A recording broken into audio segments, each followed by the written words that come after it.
119.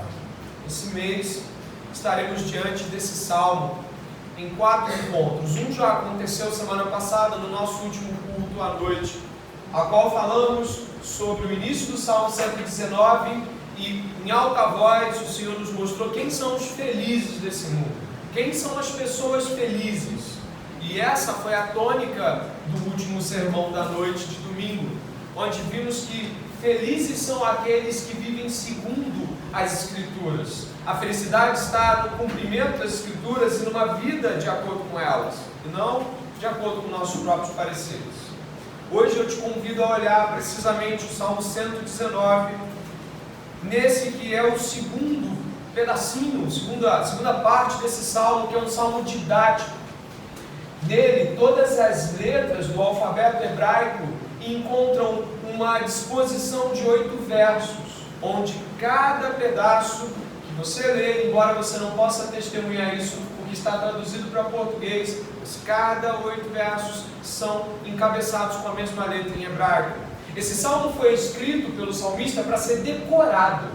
Sim, ser decorado, ao contrário do que brincam, o Salmo 119, né? Você já gravou o Salmo 119? O Salmo 119 é para ser decorado. O Salmo 119 tem uma intencionalidade didática. Ele é o salmo que está ali no coração da Bíblia, fixando nossos olhares para as Escrituras. Foi dito semana passada, certo teólogo dizendo que ele é como uma Bíblia dentro da Bíblia. É uma Bíblia que exalta a própria Escritura, que glorifica a Deus em sua palavra. Você pode observar de novo o verso 9. E você poderia lê-lo comigo mais uma vez. Dessa vez todo o verso 9. Leia-lo juntos, por favor.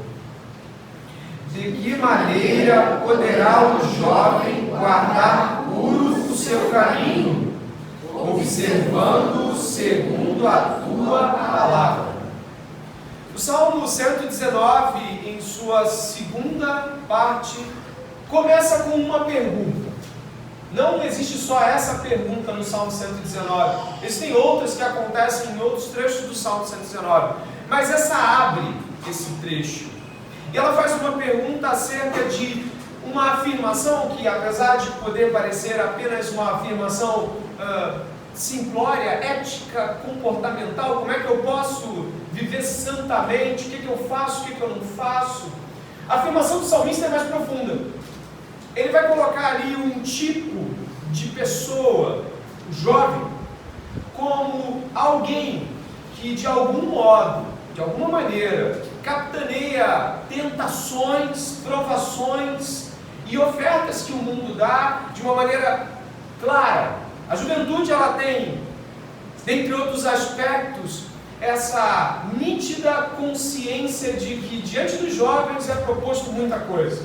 A juventude é como se fosse uma tentação a par, dentro de tantos anos da vida, ela se encaixa ali em um período onde parece que tudo é possível. Parece que alguém que é jovem tem diante de si um mundo onde tudo pode acontecer, onde todos os sonhos podem se realizar. É comum pensar que Paulo exorta Timóteo que fuja das paixões da juventude, sendo, por exemplo, a paixão, essa entrega inconsequente, algo que não acontece só com jovens, mas parece denotar um aspecto da juventude ímpia.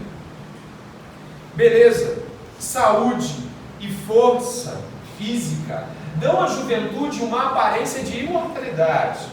Não é incomum pensarmos que muitos jovens nem imaginam ou cogitam a ideia da morte, afinal, ela lhe parece tão distante. A força física ainda está lá, o rosto, a beleza, parece que as coisas estão num lugar onde elas sempre vão estar.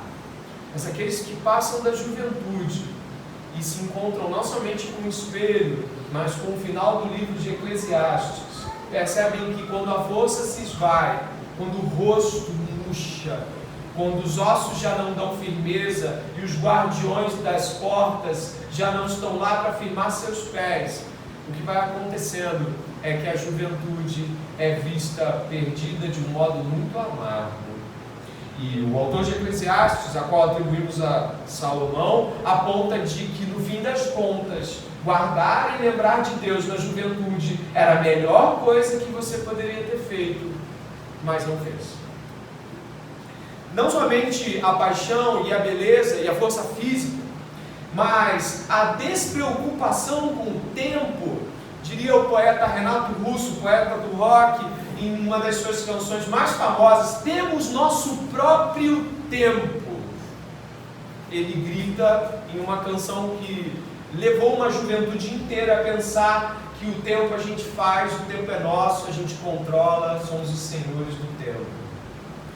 Soma-se a isso na juventude uma costumaz impaciência arrogante com aqueles que são mais lentos, mais fracos, mais velhos, mais novos.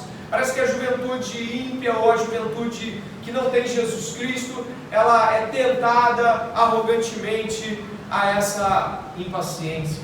A curiosidade pelo proibido, que ainda não foi descoberto experiencialmente e apenas apontado pela vista dos mais velhos, parece que não vai dar tão errado assim. E a curiosidade pelo proibido leva muitos jovens ao proibido mais amargo de suas vidas. Uma enorme quantidade de quereres, fantasias de como o mundo podia ser, como o sexo deve ser e não é, como o casamento pode ser e jamais será, como a alegria deve ser todo dia, mas ela não acontece assim. Desprezo pela experiência alheia, pelas tradições. Talvez a juventude sem Cristo, ou a juventude perigosamente vivida, ela apresente todos esses aspectos: paixão, beleza, arrogância, impaciência, pseudo-imortalidade. E não acredito que o salmista não tenha pensado em pelo menos alguns desses pontos para falar assim: como pode o jovem guardar puro o seu caminho? Acredito que se ele pensou em pelo menos acertamos em algo ao cogitar sobre eles. Como é que pode, diante de todas essas possibilidades, alguém manter-se separado do pecado? Santo. Como pode essa pergunta? Incrivelmente, ele não vai dizer assim: depende do seu tempo. Depende do seu tempo. Não, vai ter uma época que é mais difícil do que a outra. Vai ter um tempo onde você vai ver menos dificuldade em ser jovem. Não, depende da sua localidade. Sua cultura pode encontrar alguns modos de responder essa pergunta. Não. O salmista vai direto, sem balelas. Ele aponta o seguinte: olha, é observando a palavra de Deus, é vivendo de acordo com a palavra de Deus, submetendo sua vida à palavra de Deus. Ele não cria tentativas falaciosas de talvez tentar chegar para um jovem e dizer assim: olha, vai devagar, você vai conseguir, é só você ir vendo o que dá, o que não dá para fazer, você vai batendo com a cabeça aqui, levanta ali. Não, meu senhor, só tem um jeito de ser santo, jovem. É submetendo a sua vida a observar as Escrituras em tudo. E onde a gente esbarra já nesse começo, ou nesse prólogo, não basta querer ser santo, não basta desejar viver uma vida sem pecados, não basta falar: poxa, como seria bom se eu não pecasse e não vivesse essa vida desse jeito.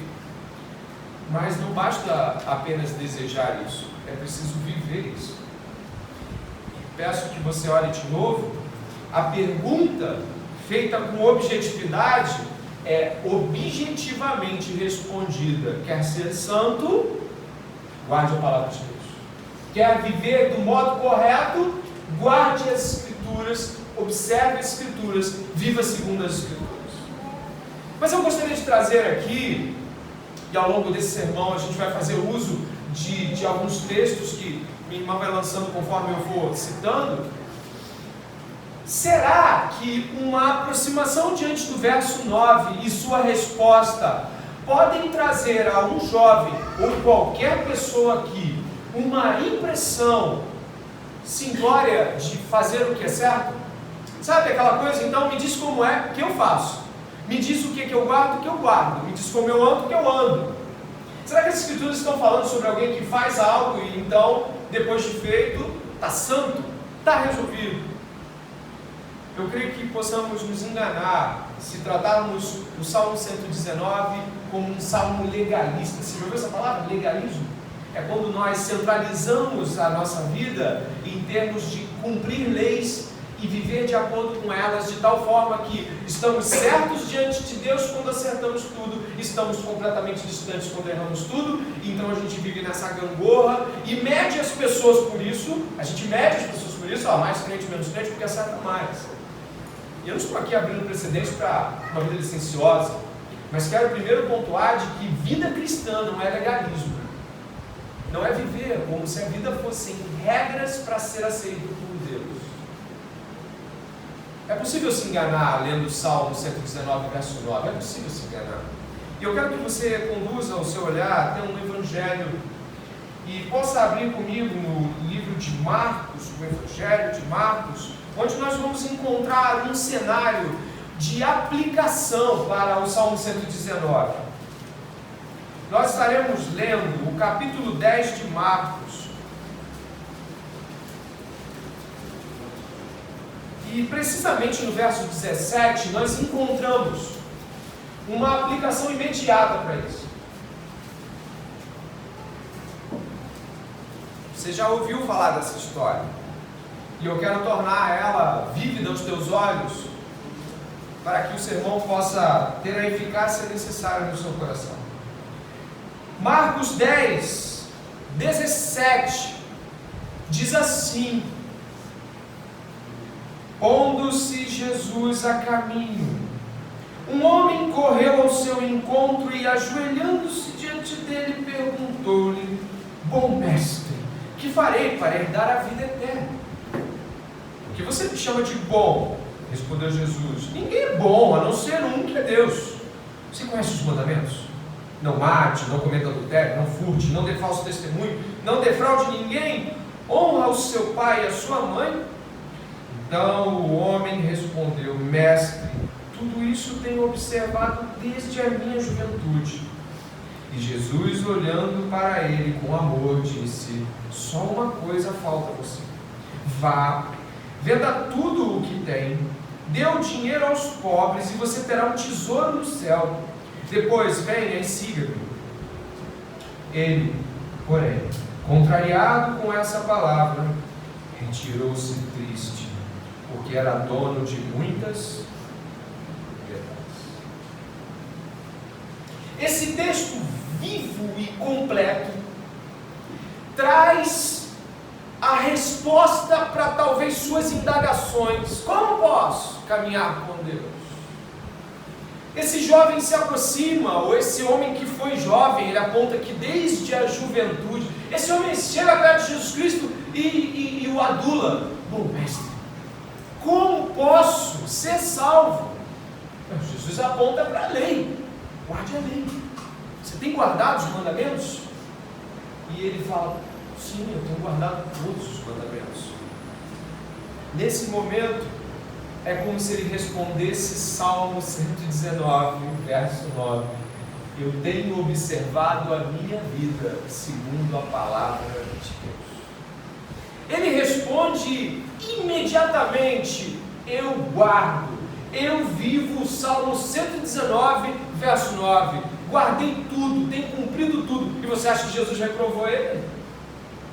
Não, Jesus não reprovaria a palavra.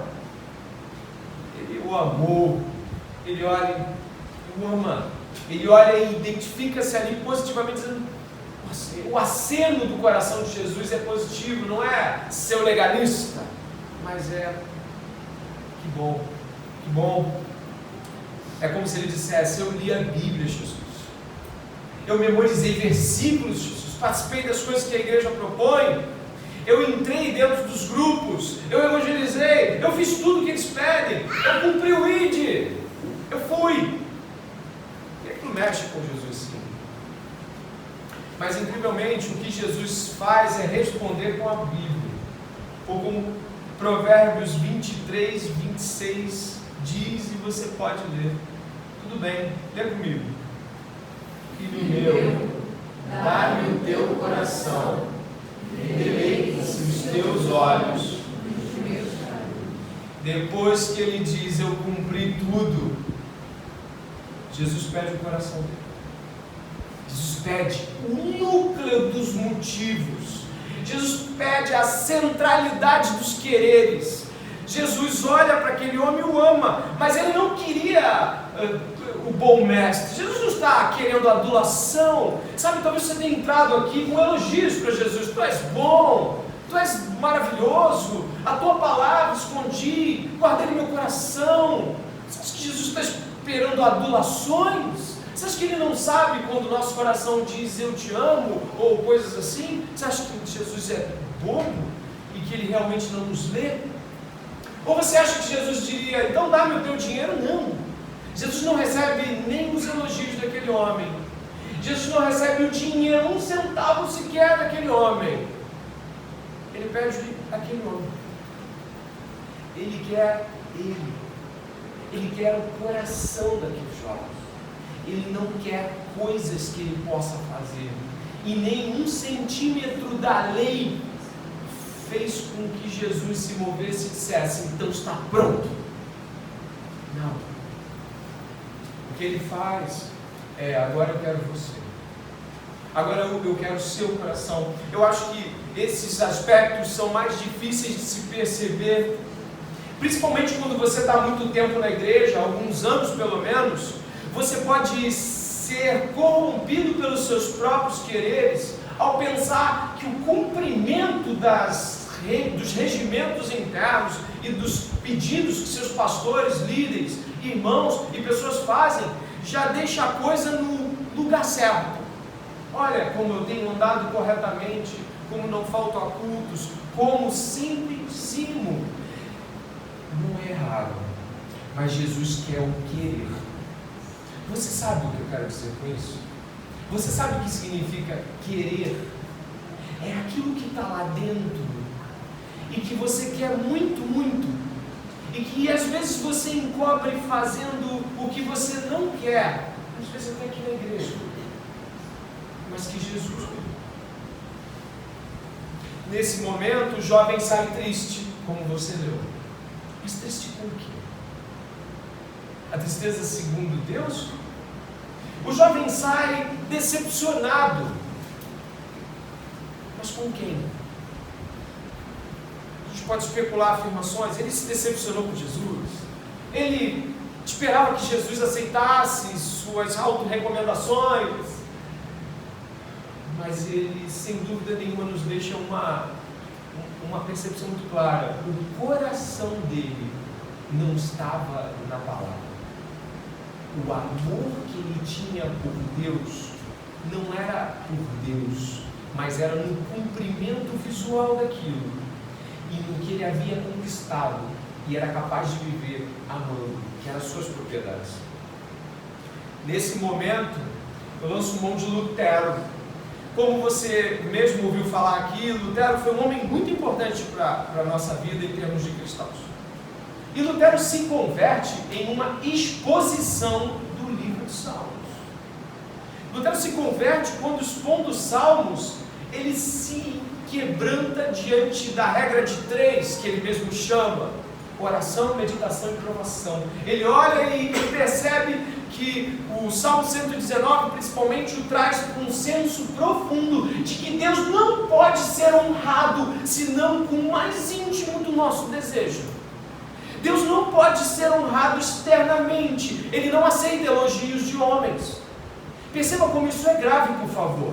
Ele não aceita que você diga coisas que não estão aqui. Ele não aceita que você cante coisas que você não ama ou não concorda em amor. A Bíblia trata o coração como núcleo de pensamentos e afeições. O coração não é sentimento apenas e nem pensamento apenas. Os dois estão conectados. É a corça que anseia por águas. Tudo que ela quer são as águas. Tudo que ela deseja são as águas. Tudo que ela pensa é em chegar às águas. O perigo está diante das Escrituras essa noite, concordando com ela e não a amando. O perigo está diante das Escrituras, desapercebidos de que Deus está nesse momento entrando nos corações das pessoas e examinando suas intenções para com Deus e os irmãos. O perigo é estar diante da Bíblia essa noite e do Espírito Santo na igreja, e o Senhor pedindo o seu coração. Dá-me o seu coração. Dá-me o núcleo das suas vontades mais íntimas. Dá-me suas intenções, aquelas que você guarda. Sabe aquelas que você coloca em outras coisas? Eu quero elas. É nelas que eu vou trabalhar a missão, é nelas que eu vou trabalhar a adoração, através delas que de fato você vai entender as Escrituras. Você precisa dar o coração para Jesus Cristo. Lutero disse assim, eu me aproprio das palavras dele, falando do Salmo 119, ele disse assim: você deve sentir-se completamente desesperado de seus próprios sentimentos e razão, pois mediante essas coisas você não atingirá o objetivo. Dobre seus joelhos em seu quarto, em particular, e com sinceridade humilde e zelo, ore a Deus por meio de seu amado Filho, para conceder graciosamente o Espírito Santo, que o iluminará, guiará e dará entendimento. Lutero disse: se você se fia na razão e no sentimento, e eles estão separados das Escrituras e de tudo que você deve amar, que são as Escrituras, e o Deus das Escrituras, e o caminho das Escrituras, você não ama a Deus. Você não tem relacionamento com Deus. Lutero se estende nesse comentário, eu não pus aqui, mas ele fala o seguinte: enquanto você não se desesperar, você sabe o que é isso? É perder a esperança. Quando você não perder a esperança naquilo que você pensa sobre a vida, naquilo que você sente sobre a vida, não se chega a lugar nenhum. Eu avanço ainda, que retornando ao Salmo 119, eu vou em alguns pontos onde eu gostaria de salientar, no Salmo 119 mesmo, alguns pedacinhos incríveis do Salmo 119, alguns versos aterradores, terríveis do ponto de vista de mexer com os nossos corações.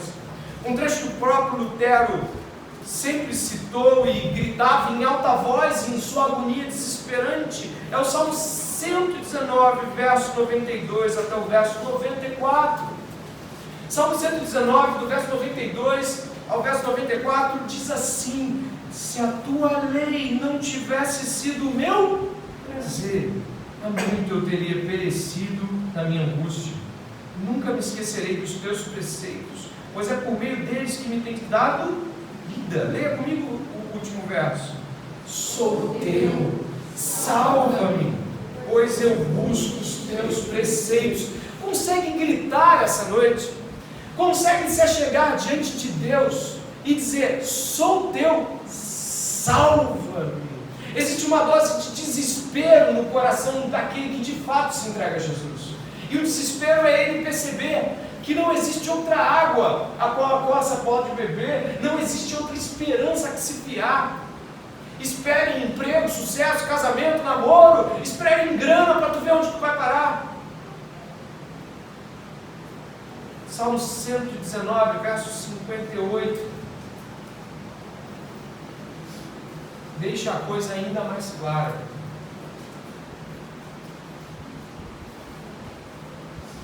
De todo o coração imploro a tua graça. Compadece-te de mim, Senhor. Você costuma implorar? Talvez você pense: pô, mas não saindo do Salmo 119, verso 9, não. É porque tem um perigo do legalismo. Eu guardei, eu entendi, para fazer isso deu certo.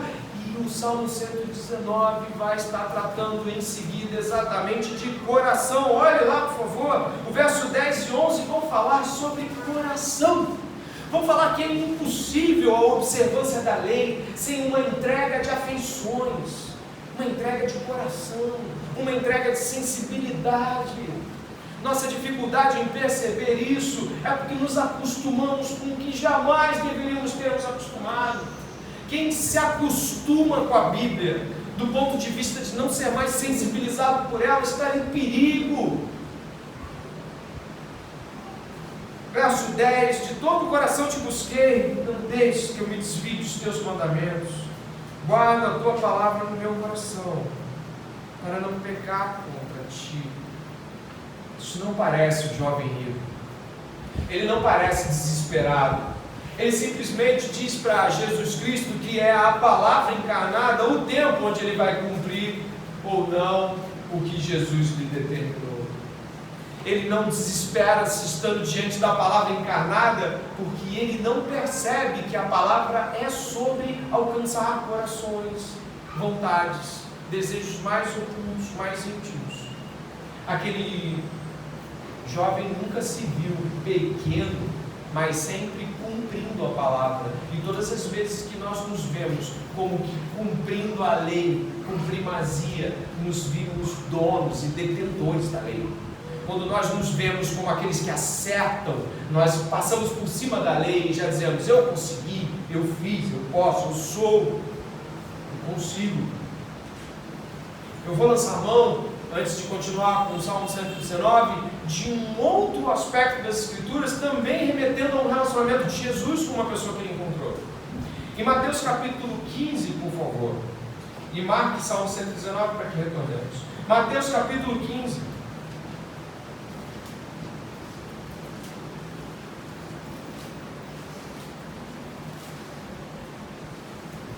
Verso 21.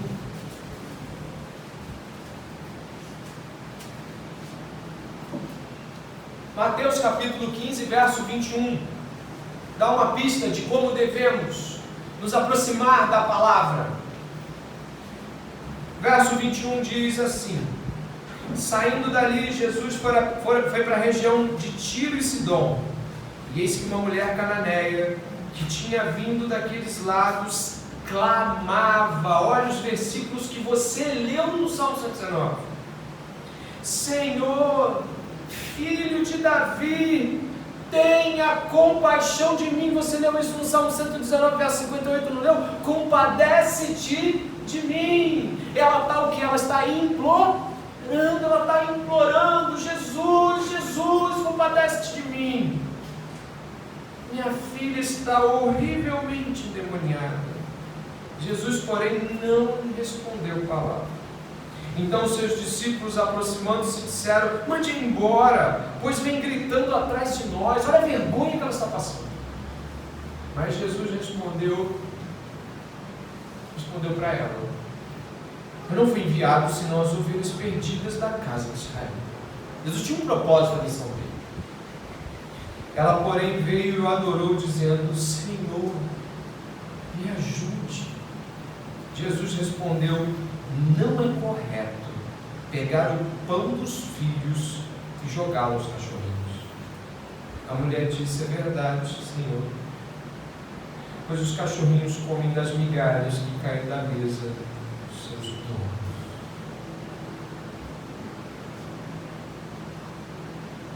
Então Jesus exclamou: mulher, que grande fé você tem, que seja feito como você quer. E desde aquele momento a filha dela ficou curada. E eu lhe pergunto: é assim que você se aproxima de Jesus? É assim que você se aproxima da palavra de Jesus? É assim que você ora? Ela se humilha, humilhação pública, ela se submete a um constrangimento violento. Ela crê que Ele é, e Ele é a única saída dela. Ele é a única chance dessa mulher. Eu apelo ao teu coração essa noite, porque talvez muito do que tu vive lembra mais o jovem rico do que a mulher cananeia, gentílica como nós, fora da aliança, miserável. Ela passa vergonha. O verso 25 é lindo, a irmã pode colocar de novo. Você deve ter visto, ela o adora.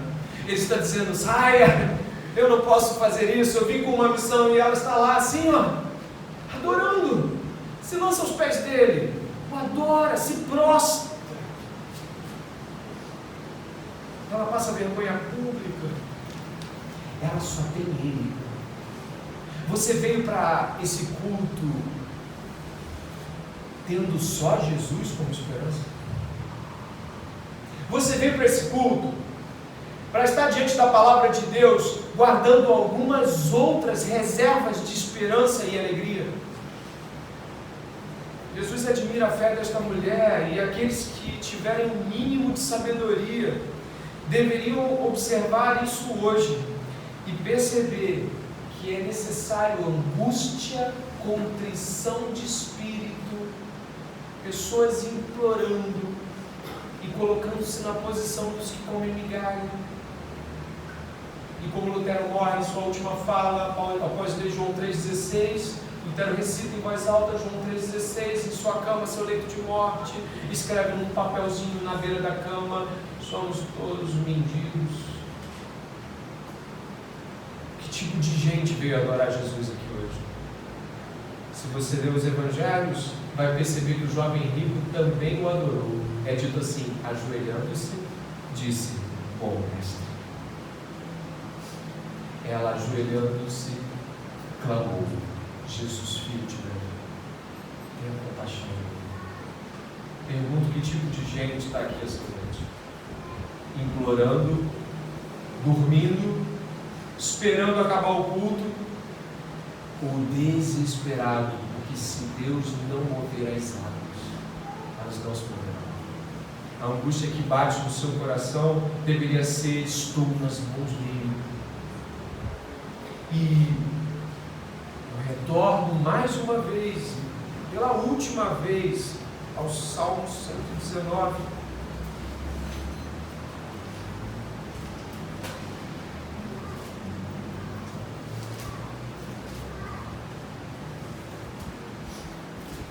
Apontando para o seu coração diretamente. Quando estava escrevendo esse sermão, teve uma hora que eu parei e eu me organizei mentalmente e pensei: eu me aproximo assim de Deus? Eu me aproximo assim da Bíblia? E naquele momento eu tive que admitir: não. Muitas vezes, não. E você? O verso 10 diz: de todo o coração te busquei, não deixes que eu me desvie dos teus mandamentos. Guardo a tua palavra no meu coração, para não pecar contra ti. Esse salmo aponta para a mulher cananeia. Ele não aponta para alguém que decide quando vai se santificar ou não, mas para alguém que já não aguenta o pecado, que qualquer sombra ou dúvida de se está pecando ou não incomoda de tal forma que clama: não deixe que eu me desvie. Observa, vê se argui meu coração. O salmista aponta nisso e várias vezes. Salmo 139 termina com um autoexame. Salmo 139, olha para mim, vê se tem caminho mau. Você hoje está diante das Escrituras e consegue dizer: Jesus, filho de Davi, tem algum caminho mau em mim? Existe algum ponto de cegueira? Existe algum olhar que eu não estou percebendo, mas eu maculo, eu mancho, eu perturbo, eu desorganizo o meu coração ao idolatrar, sentir, amar e desejar algo além de ti. O verso 10 e 11, e você pode olhar para eles, fala de uma busca. E ao buscar de todo o coração, todo o antigo coração precisa ser deixado para trás. Para guardar a palavra no coração, ele precisará vender tudo, dar aos pobres e seguir. Não há espaço para dois corações. Não há espaço para dois tesouros.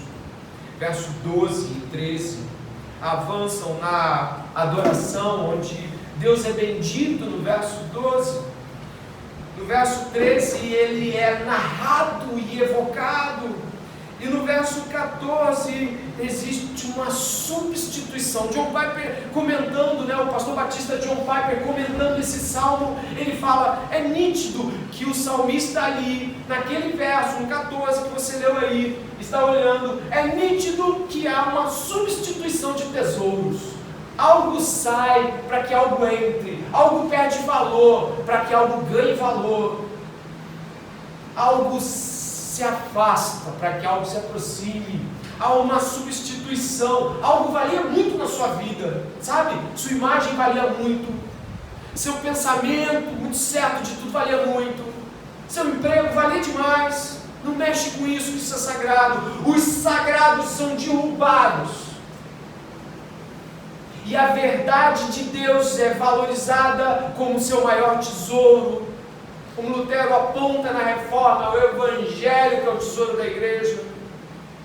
A morte e ressurreição, o modo como Jesus viveu, o modo como Jesus morreu, e a ressurreição de Jesus e as promessas de Deus valem muito agora, e tudo mais não vale nada, e tudo vai ser ressignificado segundo o Evangelho. É assim que guarda coração, é assim que não peca. John Piper fala, não tem como não pecar enquanto o pecado valer alguma coisa. Não tem como parar de pecar se ainda vale a pena pecar, se ainda há tesouros, há prazeres que substituem e ultrapassam os prazeres de Deus e sua palavra. Então o Piper fala muito sobre você ter prazer em Deus. Isso me pegou lá em 2010, assim, quando eu li isso pela primeira vez. Ele chama isso de hedonismo cristão, né? Sentir prazer em Deus. E eu ficava, como pode isso? Como pode isso? Mas dado o prosseguimento e os anos da conversão e os momentos com as escrituras onde há deleite, onde você, quando descobre algo grandioso, você quer dividir com alguém como salmista. Eu estou narrando o que o Senhor fez, verso 13. Eu estou falando para os outros, eu não estou me contendo mais, eu não estou mais só guardando, eu também estou distribuindo. Quem guarda no coração, não guarda só para si, foi para fora, não consegue mais conter. Aqui é uma anunciação do Evangelho. O Evangelho guardado é o Evangelho dado, é dividido. Aquilo que te ganhou, aquilo que te trouxe, é aquilo que te leva agora. É a sua fala, o seu maior aspecto de conversa. Se alguém tiver que lembrar das coisas que você mais fala, ela vai ter que dizer as coisas que essa pessoa mais fala são sobre Deus, narra sobre Deus, as grandes histórias que Deus conta, as grandes verdades de Deus. Parece que é tudo sobre Deus. Como gosto de citar no Alegria Soberana, um livro que narra, entre outros caras, o John Bunyan. Cortava-se o braço de John Bunyan e brincava-se, saía a Bíblia. O sangue biblino de John Bunyan, e seus 10, 11 anos de cadeia, lendo a Bíblia seguidas e seguidas vezes.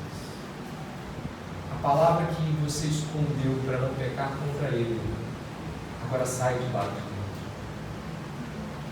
Não é? A boca fala e o coração está cheio. Indo para o final, o verso 15 e 16 apontam-nos para uma consideração objetiva. Meditarei nos teus preceitos e as tuas veredas. Terei respeito, terei prazer nos teus decretos, não me esquecerei da tua palavra. Primeiro, eu considero as Escrituras e meço a minha vida por elas. Ao olhar as Escrituras, sua beleza, santidade e a grandeza que são colocadas diante de mim, eu olho e digo, eu não tenho como viver sem isso. Então eu imploro, eu clamo. Na hora da oração final do culto, eu me ajoelho e não estou nem aí se me verem ajoelhado. Sabe por quê?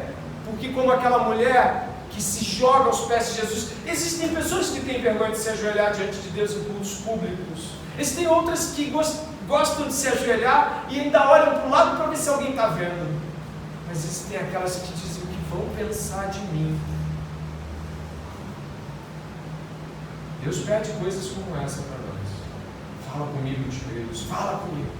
Se dobra, se quebra a tua amarra.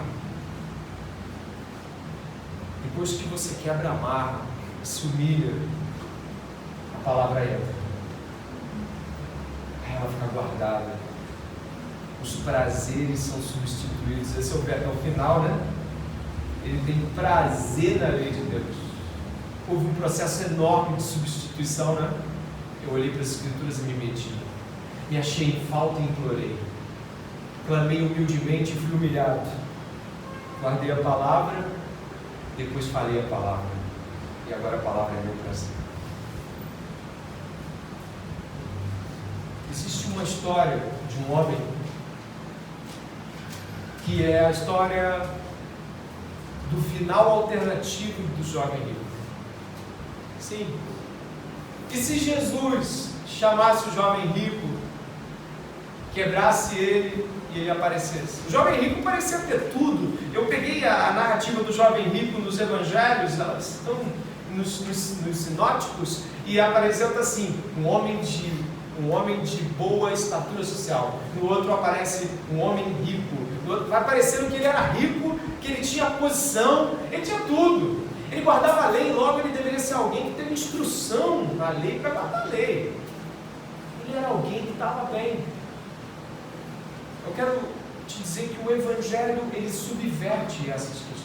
O Evangelho, ele narra a história do filho do rei que perde tudo para cumprir a lei de seu pai.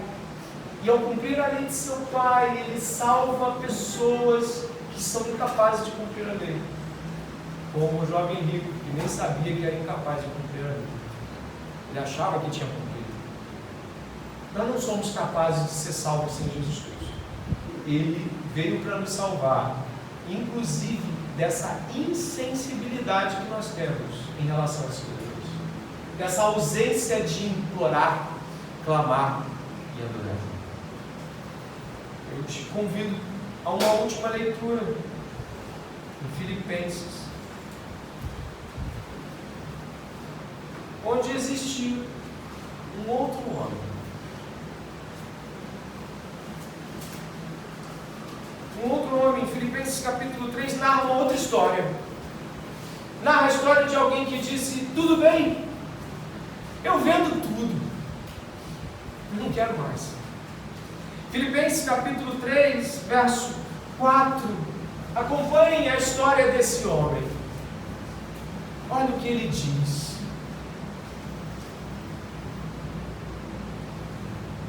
É verdade que eu também poderia confiar na carne. Se alguém pensa que pode confiar na carne, eu ainda mais. Fui circuncidado no 8º dia, sou da linhagem de Israel, da tribo de Benjamim, hebreu de hebreus. Quanto à lei, era fariseu. Quanto ao zelo, perseguidor da igreja. Quanto à justiça que há na lei, irrepreensível. Mas o que para mim era lucro, isto considerei perda por causa de Cristo. Na verdade, eu considero tudo como perda por causa da sublimidade do conhecimento de Cristo Jesus, meu Senhor. Por causa dele, perdi todas as coisas e as considero como lixo para ganhar a Cristo e ser achado nele, não tendo justiça própria, que procede de lei, mas aquela que é mediante a fé em Cristo, a justiça que procede de Deus, baseada na fé. O que eu quero é conhecer Cristo e o poder da sua ressurreição, tomar parte dos seus sofrimentos e me tornar como ele na sua morte, para que de algum modo alcançar a ressurreição dentre os mortos. Esse também teve um encontro com Jesus e perdeu tudo. Os encontros com Jesus fazem com que percamos tudo. Tudo que era de grande valor, tudo que era de posição, tudo que era alto, elevado, nossa moral, nossos orgulhos, nossa consideração por esse mundo, nossos prêmios, os elogios que recebiam, sabe, o modo como as pessoas nos admiravam e nós gostávamos, nossa beleza, nossa juventude. Paulo perdeu tudo. E ele foi acusado, né? Eu considero como lixo. Não tem nada que eu queira pegar lá atrás. Esses dias eu me peguei pensando em uma coisa que eu fiz quando eu era um pecador não arrependido. Eu falei, cara, isso foi legal. Não foi. Incrivelmente gostamos de buscar os lixos para colocar de novo na vida. Que essa noite a palavra que foi pregada possa entrar no seu coração e entrar de tal modo que tu implore como a mulher cananeia, que tu implore, que tu clame, se lance, pare de guardar pequenos passos escuros e ali não. Jesus, aqui eu ainda me vanglorio, ninguém vê, só o Senhor dá uma folga.